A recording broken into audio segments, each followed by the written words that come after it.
ನಾನೀಗ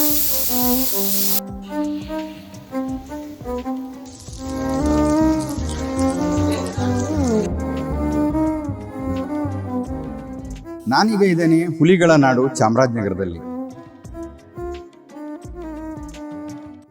ನಾವು ಈ ಹೋಟ್ಲು ಸುಮಾರು 50 ವರ್ಷದಿಂದ ಮಾಡ್ತಾ ಇದ್ದೀವಿ ಸರ್. ಟು ಬಿ ಫ್ರಾಂಕ್ ಏನಂತಂದ್ರೆ ಹೊಟ್ಟೆ ತುಂಬಿದ್ರು ಕೂಡ ಇನ್ನೂ ತಿನ್ಬೇಕು ಅಂತಕ್ಕಂಥ ಹೋಟ್ಲು. ಒಳ್ಳೆ ಫ್ರೆಶ್ ಐಟಮ್ ಕೊಡ್ತಾರೆ. ಈ ತರ ಬಿಸಿ ಬಿಸಿ ಇಡೀ ನಗರದಲ್ಲಿ ಎಲ್ಲ ಸಿಗುತ್ತೆ. ನಮಸ್ಕಾರ, ಉದಯವಾಣಿಯ ಖಾದ್ಯ ಖಜಾನೆ ಕಾರ್ಯಕ್ರಮಕ್ಕೆ ನಿಮ್ಗೆಲ್ಲರಿಗೂ ಸ್ವಾಗತ.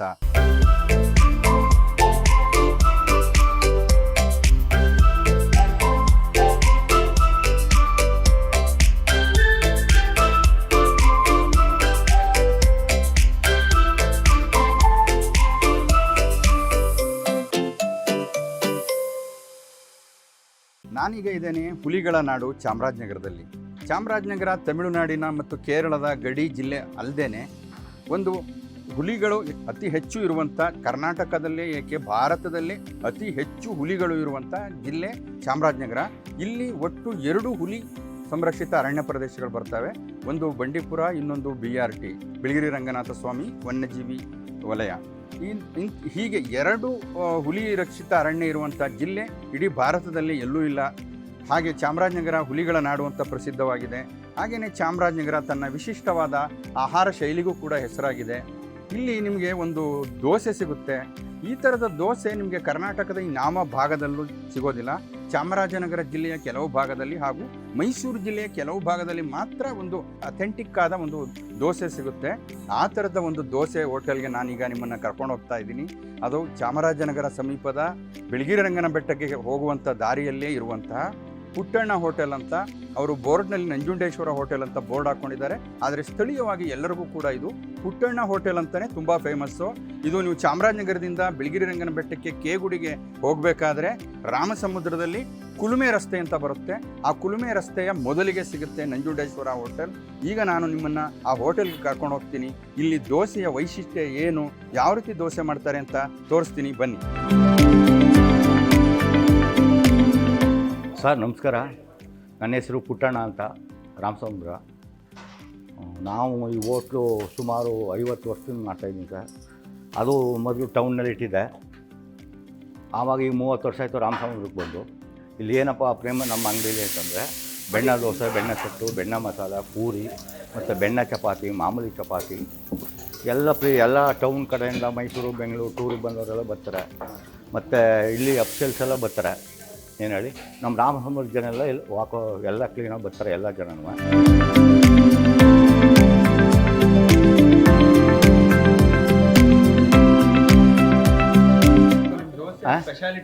ನಮ್ಮ ಸ್ಪೆಷಾಲಿಟಿ ಅಂತಂದ್ರೆ ನಮ್ಮ ದೋಸೆ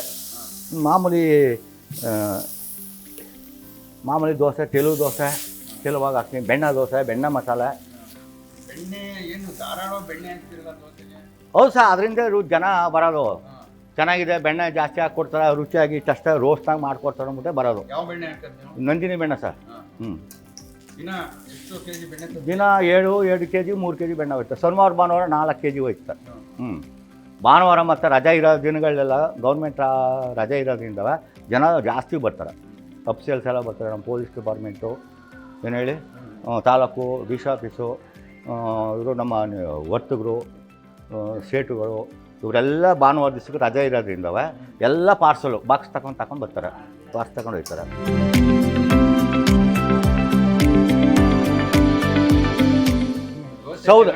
ಸೌದೆ ಒಲೆ ಸೌದಲ್ಲಿ ಮಾಡ್ತೀವಿ, ಅದರಿಂದ ಸ್ವಲ್ಪ ರುಚಿ ಬರ್ತದೆ.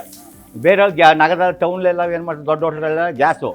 ಇದು ನಮ್ಮದು ಸೌದೆ ಒಲೆಯಿಂದ ಸ್ವಲ್ಪ ರುಚಿ ಬರ್ತದೆ ಸರ್. ಬೆಳಗ್ಗೆ 7ರಿಂದ 12 ಗಂಟೆ ಅಷ್ಟೇ, ಅದಕ್ಕೆ ಮೇಲೆ ಮಾಡೋಲ್ಲ. ಅದಕ್ಕೂ ಮುಂಚೆ 10ವರೆಗೆ ತೀರೋ, ಎಷ್ಟು ಗಂಟೆ ತೀರೋ ಐತೆ ಅಷ್ಟೊತ್ತು ಕ್ಲೋಸ್. ಎಷ್ಟೊತ್ತಿಗೆ ತೀರೋ ಐತೆ ಅಷ್ಟೊತ್ತಿಗೆ ಕ್ಲೋಸ್ ಮಾಡ್ತೀವಿ. ಪುನಃ ಹೊಸ್ತ ಕಲಸಿ ಏನು ಮಾಡೋಲ್ಲ ನಾವು. ಅದೆಲ್ಲ ಏನಿಲ್ಲ ಸರ್, ಹೋಗಲ್ಲ. ಇಲ್ಲಿ ಬರೀ ತಿಂಡಿ ಮಾತ್ರ.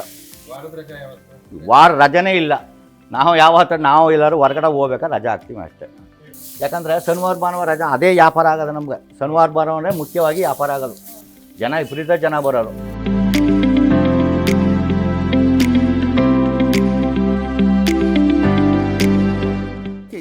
ಇಷ್ಟೊಂದು ಚೆನ್ನಾಗಿರಬೇಕಾದ್ರೆ ಅದಕ್ಕೆ ಕಾರಣ ಇವರು ಸ್ಥಳೀಯವಾಗಿ ಜನಗಳೆಲ್ಲರೂ ಕೂಡ ಹೇಳೋದೇನು ಅಂತ ಹೇಳಿದ್ರೆ ಸೌದೆ ಒಲೆಯಲ್ಲಿ ದೋಸೆ ಮಾಡ್ತಾರೆ ಅಂತೇಳಿ. ನೋಡಿ, ಇದು ನಿಮಗೆ ನೀವು ಇಂಗ್ಲೀಷಲ್ಲಿ ಏನು ವುಡ್ ಫೈರ್ ಅಂತ ಹೇಳ್ತೀರಲ್ಲ, ಆ ರೀತಿ ಈ ಸೌದೆ ಒಲೆಯಲ್ಲಿ ಮಾಡುವಂಥದ್ದು ಅದಕ್ಕೆ ದೋಸೆಗೆ ಆ ಥರದ್ದು ಒಂದು ವಿಶಿಷ್ಟವಾದ ಒಂದು ರುಚಿಯನ್ನು ಕೊಡುತ್ತೆ ಅಂತ ಅವರು ಎಲ್ಲರೂ ಹೇಳೋದು.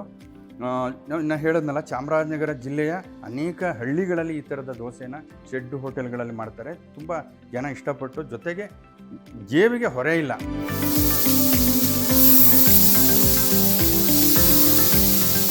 ನಾವು ಈ ಹೋಟ್ಲಿಗೆ ಕಳೆದ 8 ವರ್ಷಗಳಿಂದ ಬರ್ತಾ ಇದ್ದೀವಿ. ಪುಟ್ಟಣ್ಣವ್ರ ಹೋಟ್ಲು ಅಂತ ಹೇಳಿದ್ರೆ ನಾವೇನು ವಿಶೇಷವಾಗಿ ಹೇಳ್ತಕ್ಕಂಥ ಅವಶ್ಯಕತೆ ಬರೋದಿಲ್ಲ. ಚಾಮರಾಜನಗರ ಇರ್ತಕ್ಕಂಥ ಟೌನಲ್ಲಿರ್ತಕ್ಕಂಥ ಪ್ರತಿಯೊಬ್ಬ ಗ್ರಾಹಕರಿಗೂ ಕೂಡ ಇವರ ಹೋಟ್ಲಿನ ದೋಸೆ ರುಚಿ, ಚಪಾತಿ ರುಚಿ ಎಲ್ಲರಿಗೂ ಅದು ಚಿರಪರಿಚಿತ. ಎಷ್ಟೇ ಅಫಿಷಿಯಲ್ ಆಗಿರೋ ಕೂಡ, ಗೌರ್ಮೆಂಟ್ ಅಫಿಷಿಯಲ್ ಆಗಿರೋ ಕೂಡ, ಅಥವಾ ದೂರದಿಂದ ಬರ್ತಕ್ಕಂಥ ಗ್ರಾಹಕರು ಕೂಡ ಪುಟ್ಟಣ್ಣ ಹೋಟ್ಲು ತಗೊಬನ್ನಿ ಅನ್ನೋ ಒಂದು ಮಾತು ಇಲ್ಲಿ ವಾಡಿಕೆಯಲ್ಲಿದೆ.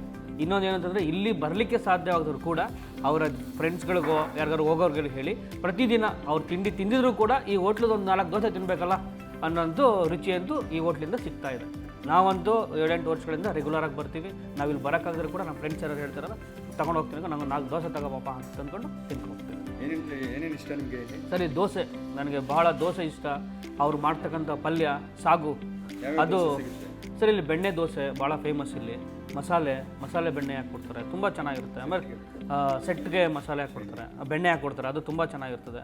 ಆಮೇಲೆ ಟು ಬಿ ಫ್ರ್ಯಾಂಕ್ ಏನಂತಂದರೆ, ಹೊಟ್ಟೆ ತುಂಬಿದ್ರೂ ಕೂಡ ಇನ್ನೂ ತಿನ್ನಬೇಕು ಅಂತಕ್ಕಂಥ ಹೋಟ್ಲು ತುಂಬ ಚೆನ್ನಾಗಿದೆ. ಇಲ್ಲಿ ಥರ ರೋಸ್ಟು ನಮ್ಗೆ ಎಲ್ಲೂ ತಿಂದಂಗೆ ಅನುಭವನೇ ಇಲ್ಲ. ನಾನು ಬೆಂಗಳೂರೆಲ್ಲ ತಿಂತಿದ್ದೀನಿ. ಈ ರೋಸ್ಟ್ ನನಗೆ ಭಾಳ ಇಷ್ಟ. ಬೆಣ್ಣೆ ರೋಸ್ಟ್ ಅಂತ ತುಂಬ ಚೆನ್ನಾಗಿರ್ತದೆ. ನಾವು ಆಲ್ಟರ್ನೇಟ್ ಡೇಸ್ ಕೊಡ್ತೀವಿ ಸರ್, ಒಂದಿನ ಬಿಟ್ಟು ಒಂದಿನ, ರೆಗ್ಯುಲರ್ ಆಗಿ. ಅಷ್ಟೊಂದು ಇಷ್ಟ? ಹೌದು ಸರ್, ಅಷ್ಟೊಂದು ಇಷ್ಟ ಆಗಿದೆ ಬೆಣ್ಣೆ. ಬೆಣ್ಣೆ ರೋಸ್ಟ್ ಚಿಕ್ಕದಿದ್ರು ಇಷ್ಟು ಟೇಸ್ಟಿ ಆಗಿದೆ. ಹೌದು ಸರ್, ಚಿಕ್ಕದಿದ್ರೇ ನಿಮಗೆ ಟೇಸ್ಟ್ ಜಾಸ್ತಿ. ದೊಡ್ಡದು ಮಾಡಿದಷ್ಟು ಕಮರ್ಷಿಯಲ್ ಮಾಡ್ಬಿಡ್ತಾರೆ. ಇವರು ತುಂಬ ಚೆನ್ನಾಗಿ ಮಾಡ್ಕೊ ಹೋಗ್ತಾ ಇದ್ದಾರೆ. ನಾವೇ ಚಿಕ್ಕವರು ಸ್ಕೂಲ್ಗೆ ಹೋಗೋ ಕಾಲದಿಂದನೂ ಬರ್ತಾ ಇದ್ದೀವಿ.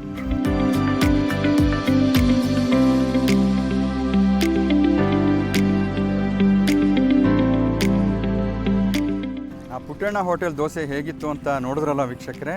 ಈ ವಿಡಿಯೋ ನಿಮಗೆ ಇಷ್ಟ ಆಗಿದ್ದರೆ ಸಬ್ಸ್ಕ್ರೈಬ್ ಮಾಡಿ, ಲೈಕ್ ಮಾಡಿ, ಶೇರ್ ಮಾಡಿ, ಮತ್ತು ಕಾಮೆಂಟ್ ಸೆಕ್ಷನ್ನಲ್ಲಿ ನಿಮ್ಮ ಅಭಿಪ್ರಾಯನ ತಿಳಿಸಿ. ಜನಮನದ ಜೀವನಾಡಿ, ಉದಯವಾಣಿ.